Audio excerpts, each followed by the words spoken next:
Okey, Assalamualaikum warahmatullahi wabarakatuh. Hari ini kita akan sambung lagi linear law. Hari itu kita dah pun habis untuk penerangan paper 2, paper 1. Hari ini kita teruskan lagi dengan cara menjawab paper 2. Okey, secara ringkaslah. Okey.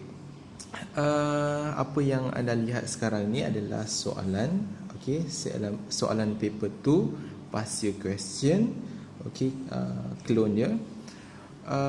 Okey, tanpa membuang masa, kita teruskanlah dengan paper 2. Okey, so bagi siapa yang rasa tak boleh adapt terus dengan paper 2, okey, boleh ulang balik dengan paper 1. Pada paper 1 tu kita ada refresh balik dengan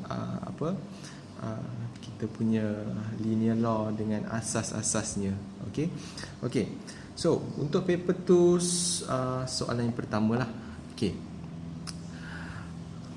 Sekejap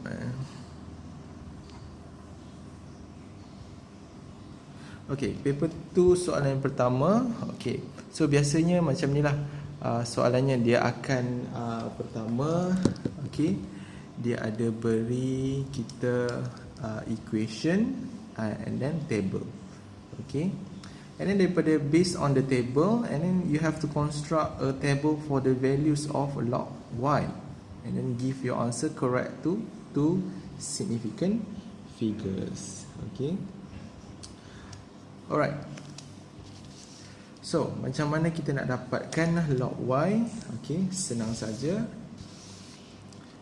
Okay, so tadilah yang macam saya cakap tadi, yang pertama dia akan bagi kita equation, dan yang kedua kita ada table.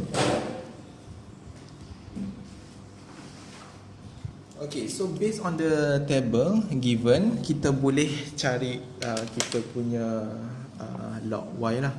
Okay, macam ni nak dapatkan log y? Senang saja. Okay, berpandukan table kita yang y ni. Okey. Sebagai contoh, okey, yang pertama 2.45. Okey. 2.45 adalah y. So jadinya kita hanya tekan kalkulator. Jangan. Okey, so kita tekan kalkulator untuk log. Okey, tekan log and then 2.45. Okey, so terlalu banyak significant figures dekat situ. Okey, mengikut soalan dia hanya minta kita kepada two significant figures. So therefore jawapan kita adalah 0.39. Okey, dan yang seterusnya lah.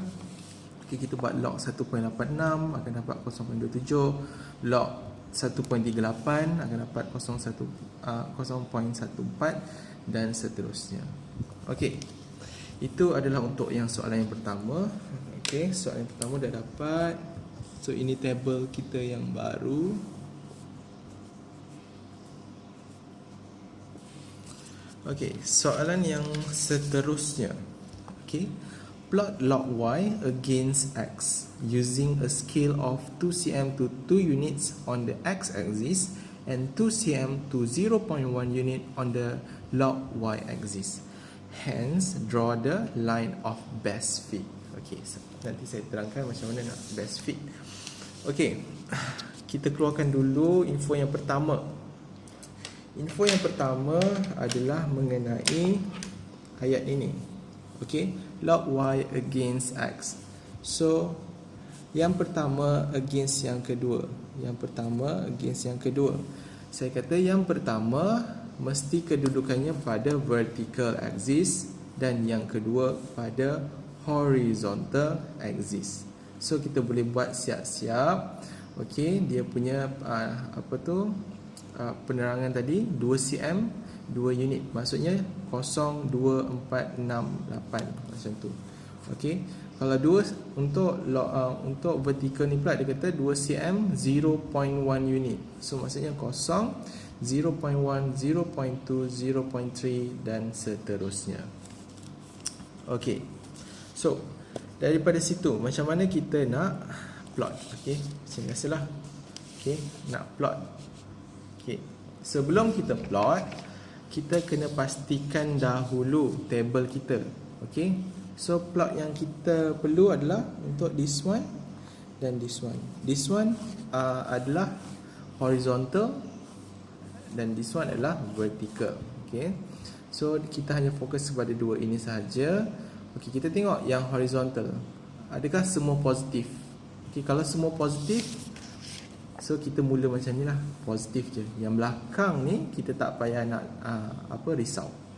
Okay, manakala untuk vertical axis pula, so dia ada positif, dia ada negatif. Okay, dia ada positif, dia ada negatif.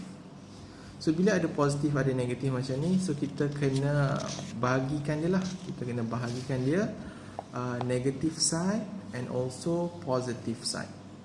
Okay, so kena ada penjarakan lah. Okay, ada pembahagian. Okay, negatif dan juga positif. Okay, itu untuk scale kita. Scale tadi saya dah cakap lah, yang pertama tadi 024, sebab dia setiap 2 cm ni 2 unit, sebab tu 2, 4, 6, 8. Okay, and this one pula dia kata 2 cm 0.1, sebab tu 0.1, 2 cm lagi 0.2, 2 cm lagi 0.3, dan yang ke bawah juga yang samalah. Okay, next, macam mana kita nak plot? Okay, untuk plot yang pertama adalah 4. Okay, untuk 4 dan juga 0.39. 4 dan juga 0.39. Macam mana kita nak buat 4 dengan 0.39? Okay, so dekat sini 4 untuk horizontal. Lepas tu ini adalah 0.39. Okay, apa yang saya buat kalau awak perasan? Okay, saya buat dot. Okay, saya tak buat cross. Okay, so saya amalkan dot supaya ianya lebih tepat. Okay, dan dot awak tu tak boleh terlalu besar, so dia mesti tepat-tepat pada point koordinat yang kita nak plot. Okay, so jangan buat cross. Sebab apa? Bila cross nanti, bila awak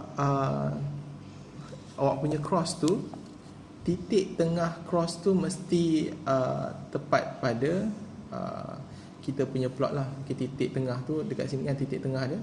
So kena, sebagai contoh lah, okay, kalau awak buat cross macam ni, okay, so kita akan lihat pada tengah ni, betul-betul kita lihat tengah ni. So daripada awak buat cross, lepas tu awak nak buat bulat macam ni, better kita terus buat bulat sahaja.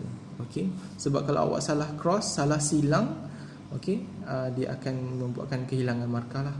Okay, alright. So yang seterusnya, tips yang saya nak bagi adalah, okay, so kita ada berapa? 1, 2, 3, 4, 5, 6. So jadinya kita pastikan kita ada 6 koordinat. 1, 2, 3, 4, 5 dan juga 6. Okay, so dah check kita ada 6. Okay, okay, dah siap complete 6 koordinat. Okay, yang kita dah plot, kita nak buat dia best fit. Apa yang dimasukkan dengan best fit? Okay, apa yang dimasukkan dengan best fit? Maksudnya, contoh kalau kita ada satu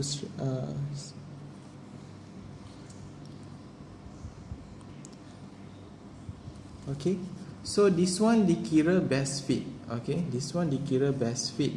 Okay, disebabkan oleh, okay, dia seimbang. Bila kita plot tu dia seimbang, atas dengan bawah. Okay, ada tinggal satu kat atas, ada tinggal satu kat bawah. Okay, boleh juga best fit boleh jadi dia semua, okay, semua atas garisan. Okay, itu lagi bagus. Okay, lagi bagus kalau semua kita punya titik yang kita plot atas garisan. Okay, tapi kalau kita tak dapat, okay, kalau kita tak dapat dia semua titik tu tak dapat, dah kita dah pembaris, dah ukur, okay, tak dapat juga semua atas pembaris, so pastikan dia seimbang atas dan juga bawah. Okay, boleh jadi juga, okay, boleh jadi juga, okay, kalau dia tertinggal satu macam ni. Okay, so ini pun dikira best fit. Okay, itulah yang dikatakan mengenai best fit line lah. Okay. So kalau macam ni, kalau awak nampak saya punya, okay, dia ada dia kena lah, dia kena, semua kena. Okay.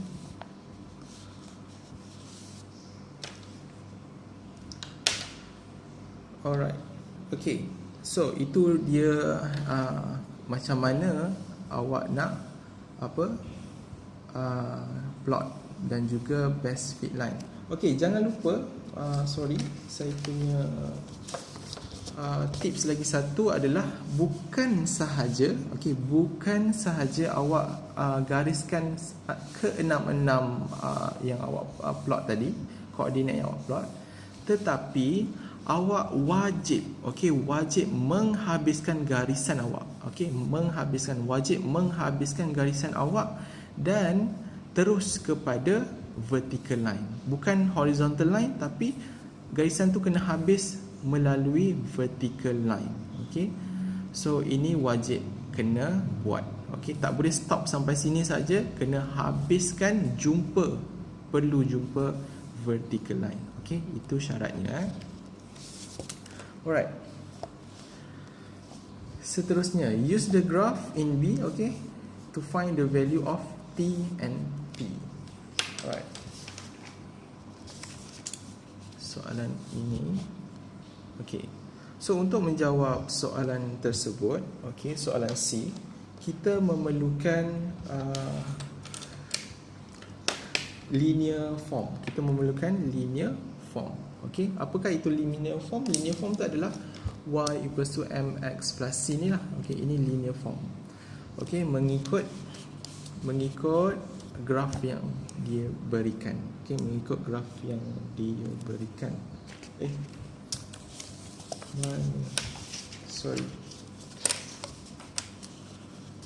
Okay, mengikut graf yang diberikan. So kita nak dapatkan T dengan P, okay, kita perlu menghasilkan linear form, okay, iaitu y equals to mx plus c lah. So y equals to mx plus c.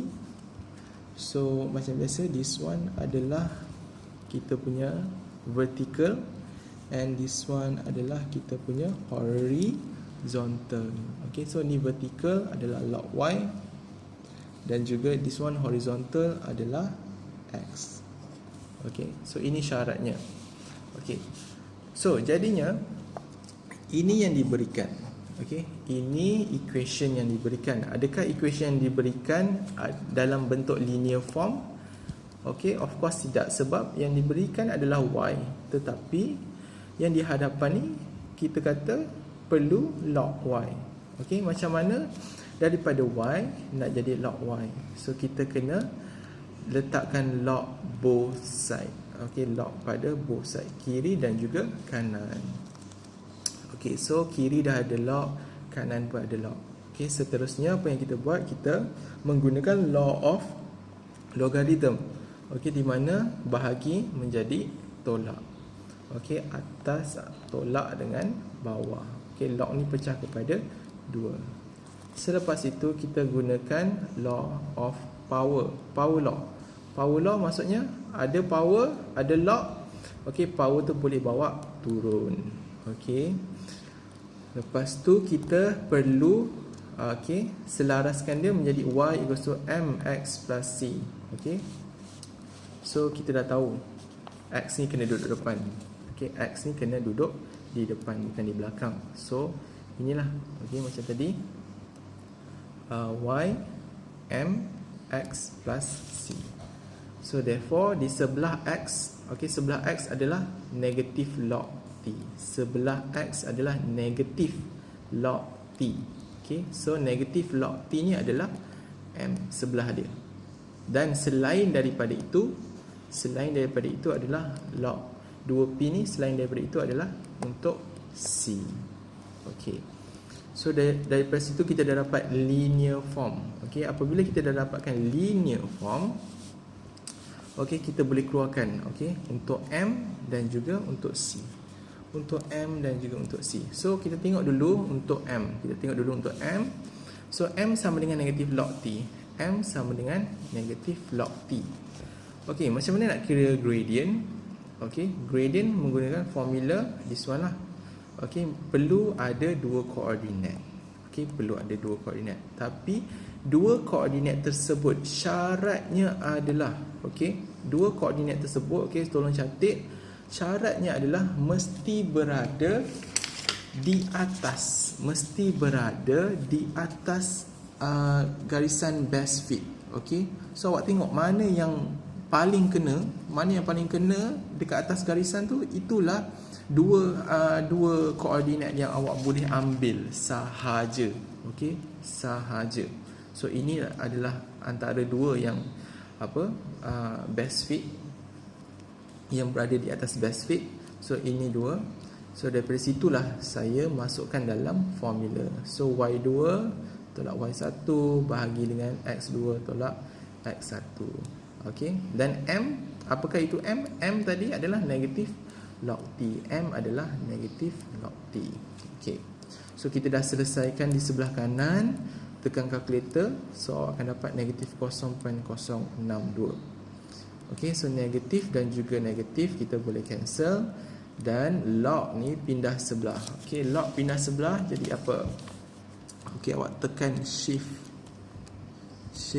log. Okey, so bila log ni pindah sebelah, tekan shift log dan tekanlah 0.062.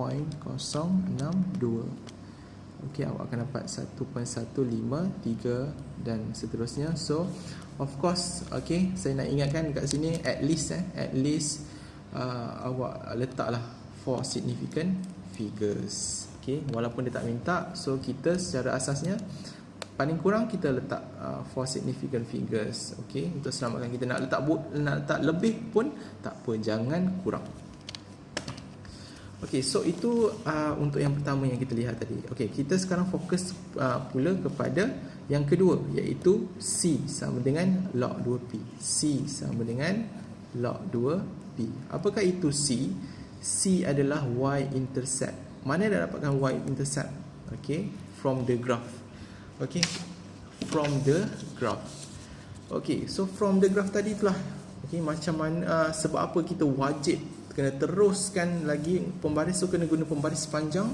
Okey, teruskan lagi sampai dia ni intercept pada vertical axis. Okey, so kita baca dekat sini. So baca dekat sini 0.5, ini 0.6, okey, 0.64. Okey, so therefore kita baca dekat sini 0.64 lah y intercept dia.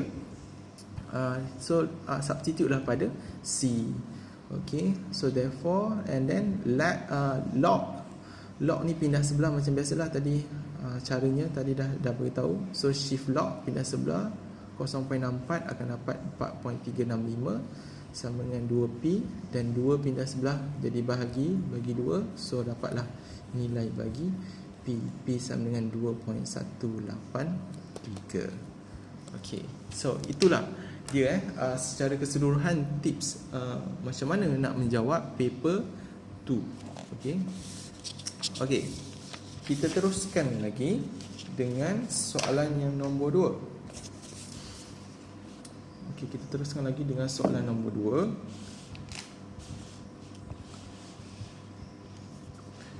2. Okey, so soalan nombor 2, okey, of course dia akan bagi equation dan juga dia bagi table. Okey, dah dapat ada equation, ada table, dan dia suruh construct a table for the value of 1 over x and 1 over y. Okey, so saya pun dah sediakan kat sini. Okey, ini apa yang diberi, 1, 2 ni. Okey, ini 2 adalah apa yang diberi.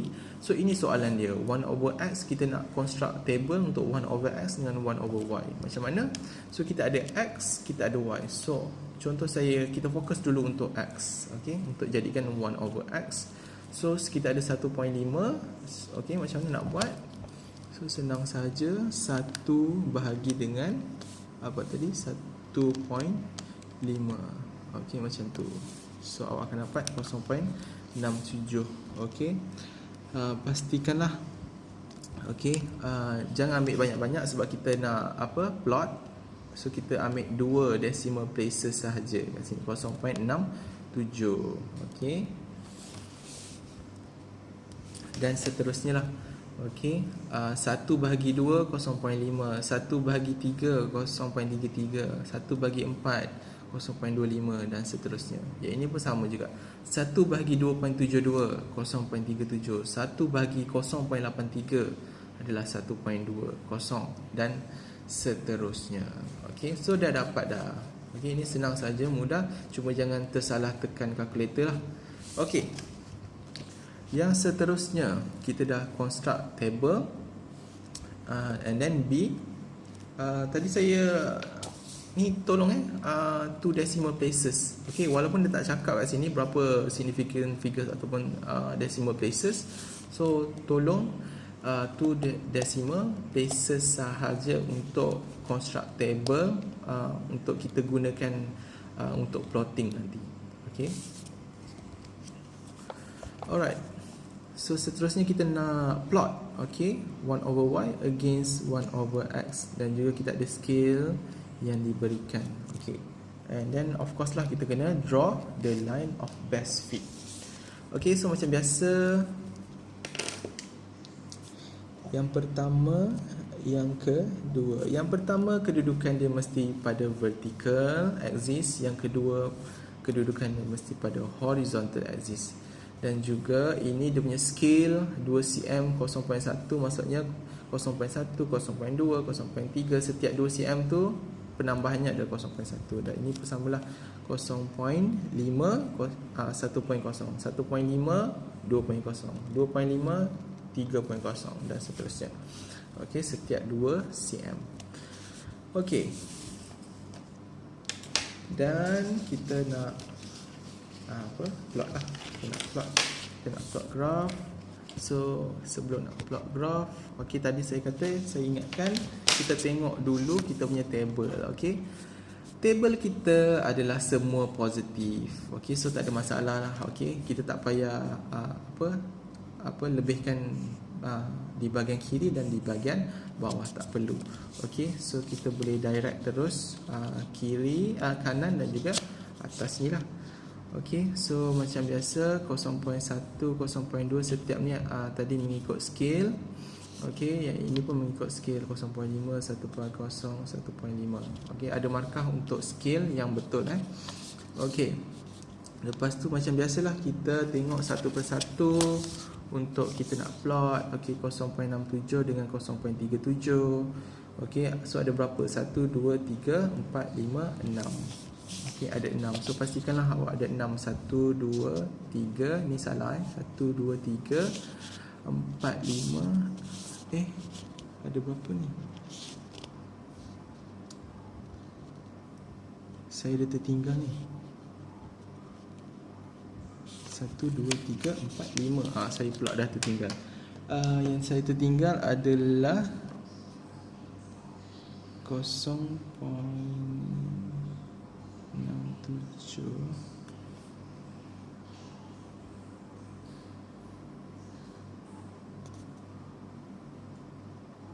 0.33 ada.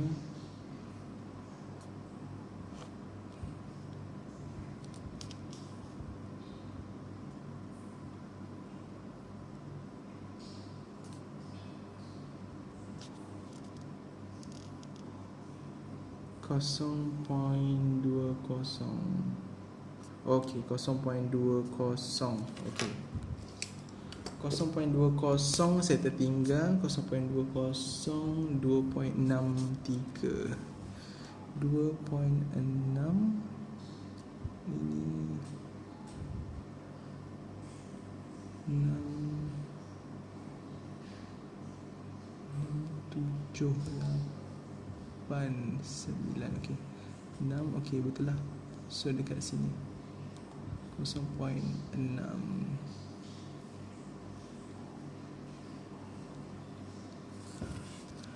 Okey, so adalah 1 2 3 4 5 6. Okey, so dah dapat dekat situ 6. So sebab itulah, okey, tengok saya pun ada yang tertinggal. Sebab tu kita kena kira. Sebab tu kita kena kira ada berapa. 1 2 3 4 5 6. Kita kena check balik 1 2 3 4 5 6. So itulah masalah kalau kita kadang-kadang kita careless. Okay, so kita tak nak kita careless, so kena kira balik berapa plot yang sepatutnya kita kena ada. Okay, kalau tidak nanti tak dapat full mark lah. Okay, walaupun jawapan akhir betul macam mana. Okay, so dah macam tu, macam biasa saya terangkan tadi best fit. So best fit mestilah titik tu sama ada ke semuanya di atas garisan ataupun tertinggal satu. Kalau ada tertinggal dua, pastikan dia seimbang atas dan juga bawah. Okey, dan jangan lupa, okey, kita gariskan sampai, okey, bukan sampai hujung saja, tapi kita gariskan sampai terkena intercept pada vertical axis. Okey, itu wajib okey. Dan seterusnya, using the graph in B, find the value of HK. Okay. So kita nak cari H dan juga K. Alright. So ini adalah equation yang diberikan. Okay. Tapi kita nak linear form. Y equals to mx plus c, iaitu y kita adalah 1 over y, x kita adalah 1 over x dekat sini. Okey, kita tengok. Okey, so yang kita nak dekat hujung ni 1 per y, tapi yang diberikan adalah h per x. So tak boleh. Okey, tak sama. Bila tak sama, maksudnya equation yang diberikan tu bukan linear form, bukan linear form. So kita kena jadikan dia linear form macam ni. Okey, so apa yang saya buat dekat sini adalah, okey, saya tengok y. Ada dua y. Term yang pertama dengan term yang kedua ni, y ada y dan juga y. Okey, so kita boleh faktorkan. Keluarkan y dekat sini, yang tinggal k. Keluarkan y dekat sini, yang tinggal 2x. Okey, dah keluarkan y. So y ni boleh daripada relationship dia adalah darab, pergi sebelah dia akan jadi bahagi. Okay, so kita nak 1 over y. So ini dah nampak dah. Okay, over y. Cuma hx ni kita tak nak. So bila kita tak nak, so kita boleh pindahkan dia lah. Pindahkan dia. So dia sebenarnya adalah 1 per y darab dengan hx. 1 per y dengan darab dengan hx dekat sini kan. So hx ni bila darab, pindah sebelah jadi bahagi. Okay, hx boleh turun, so dia akan jadi bahagi macam ni. So yang tinggal 1 per y. So awak dah nampak dah. Okay, dekat hujung ni dah jadi 1 per y. So kita dah ikut dia 1 per y. Okay, so macam biasa ada pembawah. So pembawah ni boleh pergi kepada yang pertama dan juga kita pecahkan kepada 2. K per hx dengan 2x per hx. So yang this one kita boleh cancel. Okay, dah cancel. And then yang tinggal ni lah 1 per y sama dengan k per hx tambah dengan 2 per h. Okay, so lepas tu dekat sini kalau awak perasan, saya pecahkan dia lagi. K per h, okay, kita darab dengan 1 per x. Sebab apa 1 per x? Sebab x tu duduk dekat bawah. Okay, so kena ada 1 lah dekat atas 1 per x. Okay, so kita pecahkan 2. Okay, sebab apa kena pecahkan? This one, tengok ni. Okay, dia duduk sorang-sorang 1 per x. Dia tak boleh bergabung macam ni. Okay, kalau tidak nanti kita tak boleh nak tentukan mana m. Okay, so bila pecahkan 1 per x, kita dapat lihat sebelahnya siapa. Sebelah tu adalah m. Dan selain daripada itu, kita label dia sebagai c. Okay, so yang pertama, soalan pertama dia nak h. Okay, so h ada kena-mengena dengan m dan juga c. Okay, c m untuk gradient pada h, untuk c pun ada h. Tapi kita fokus dulu kepada c sebelum m, sebab m ni dia ada k juga. Okay, so kita fokus pada yang c dululah. Okay, apakah itu c? C itu adalah y intercept. C itu adalah y intercept. So mana nak dapatkan y intercept? Of course macam tadilah. Okay, sebab apa? Kenapa wajibnya kita kena sampai atas? Okay, wajibnya kena sampai atas. So sebab itulah, sebab kita nak dapatkan nilai bagi C. So baca dekat sini. So dia adalah 3.65. Okay, and then pindahkan 2 per dengan 3.65, kita akan dapatlah H. Okay, 2 bahagi 3.65 adalah 0.5479. Okay, H dah dapat. Okay, kita baru nak selesaikan untuk yang kedua, nak mencari K. Okay, so macam mana gradient nak cari? Inilah formulanya. Okay, M tu apa? M tu adalah K per H. Okay, dan juga kita kena ada 2 koordinat, bukan? So kita kena ada 2 koordinat. So mana nak dapatkan 2 koordinat ni? Saya kata mesti wajib 2 koordinat tu berada di atas base fit. Okay, awak cari mana 2 yang berada di atas base fit. So 2 koordinat tu lah yang awak gunakan untuk mencari gradient ini. Okay, so dah buat, kita calculate ini, kita kira. So akan dapat negatif 4.882. And then ni bagi pindah sebelah akan jadi darab. So dapatlah K sama dengan negatif 2.675. Okay, so ini H. Mana dapat H? H daripada yang apa yang kita dah cari tadilah. Okay, substitute balik. Alright, so ini soalan nombor 2.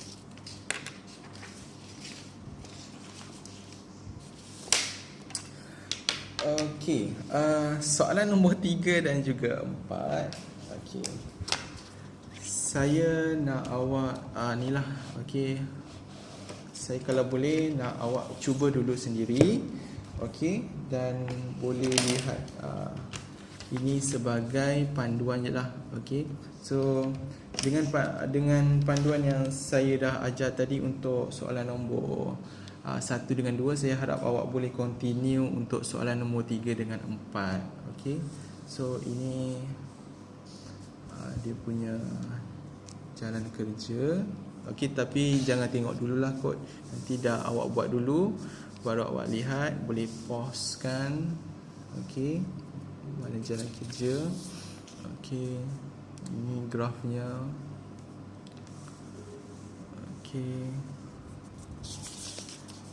ini soalan nombor 4. Okay, boleh pause kan mana yang awak nak lihat.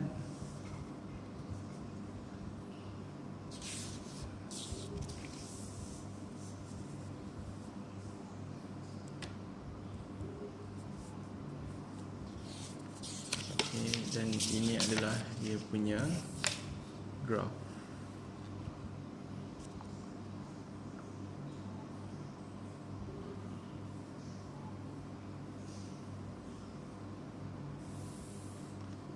Okay, so apa-apa kalau ada masih lagi tidak clear, so awak boleh ni lah, kita akan bincang dalam grup Telegram. Okay, boleh bertanya cikgu masing-masing. Okay, so itu saja untuk hari ini. Okay, kita jumpa lagi untuk next video insyaAllah. Assalamualaikum warahmatullahi wabarakatuh.